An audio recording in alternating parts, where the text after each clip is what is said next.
আজকে বানাবো ঢ্যাঁড়স পোস্ত। এই যে ঢ্যাঁড়সগুলোকে এইভাবে কেটে নিয়েছি, তার জন্য প্রতিটা ঢ্যাঁড়স এইভাবে কেটে নিয়েছি।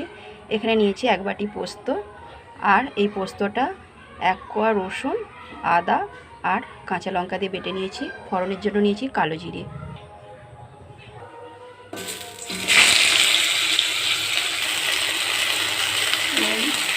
নুন হালকা ভেজে দিয়েছি, এবার তুলে নেব। অন্য পাত্রে তুলে নিয়েছি। ফোড়নে দেব কালো জিরে, দেব লঙ্কার গুঁড়ো, দেব হলুদ গুঁড়ো, দেব পোস্ত বাটাটা,